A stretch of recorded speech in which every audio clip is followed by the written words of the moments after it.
राधे राधे महाराज जी। महाराज जी, निवेदन है कि एक समाधान कीजिए महाराज जी। आध्यात्मिक जीवन और सांसारिक जीवन में मानसिक संतुलन नहीं बना पा रहे हैं। क्या मानसिक संतुलन डिप्रेशन है या कोई साया महाराज जी?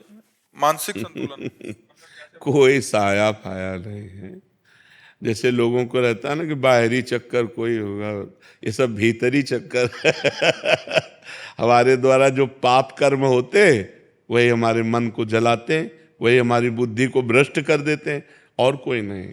जैसे भूत प्रेत भी आता है ना किसी के दिमाग में, तो पाप कर्म के कारण ही आता है। हमारे पाप कर्म को भुगताने के लिए भूत का आवेश होता है और वो हमें दुख देता है, और जब हमारा पाप कर्म क्षय हो जाता है तो या तो कोई झाड़ने फूकने वाला मिल गया या स्वयं चला जाता है। तो कर्म ही हमारे लिए भूत है और कर्म ही हमारे लिए भगवान है।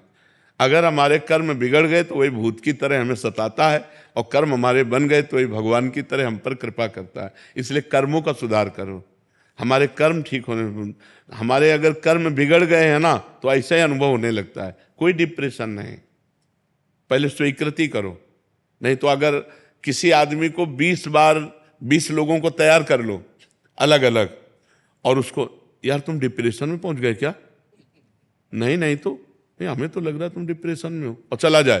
फिर दूसरा आवे, यार तुम डिप्रेशन में पहुंच गए क्या? और 20 का है, अगर वो अस्पताल ना पहुंच जाए तो हमसे बात कर लो। वो अस्पताल जाएगा और चेक करवाएगा कि मैं डिप्रेशन में हूं क्या, क्योंकि 20 लोगों ने कहा है। तो हम पहले कह रहे कि ये स्वीकृति करो कि मैं डिप्रेशन में नहीं हूं, ये स्वीकृति करो कि मेरे ऊपर भूत प्रेत का कोई साया नहीं, स्वीकृति से ही फंस गए हो। मेरे ऊपर भगवान की बड़ी कृपा है, और नाम जप करो, गंदे आचरण मत करो। आज हमारी समाज गंदे आचरणों को पाप मान ही नहीं रही है।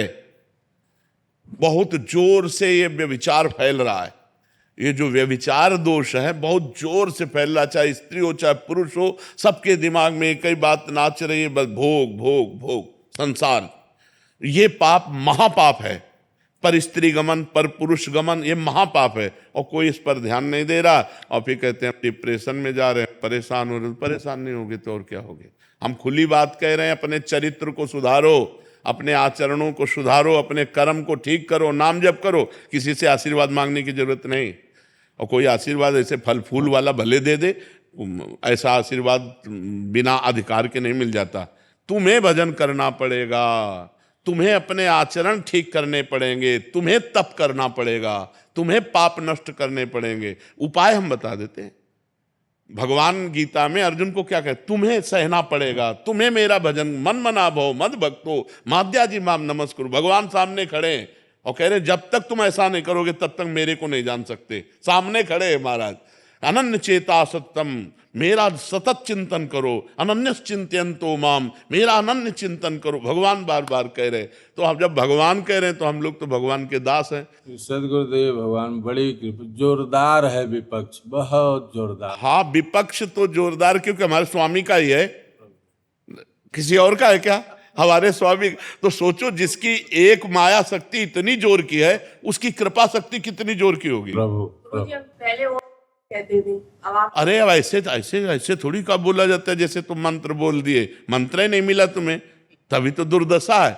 अब कभी मत बोलना। आप बता दो, वही करेंगे। हम तो रोज चिल्लाते ही रहते हैं। हम एक बात बताते हैं, दिल भर लगे ही तो रहते हैं, इसी में लगे रहते हैं कि भाई सुधरो, भाई सुधरो, मंगल हो तुम्हारा। राधा राधा जपो, राम राम जपो, कृष्ण कृष्ण जपो, हरि हरि जपो, जो मन आवे सो जपो, लेकिन जपो। और आचरण पवित्र रखो, खान पान पवित्र रखो, बढ़िया आनंद आ जाएगा जी।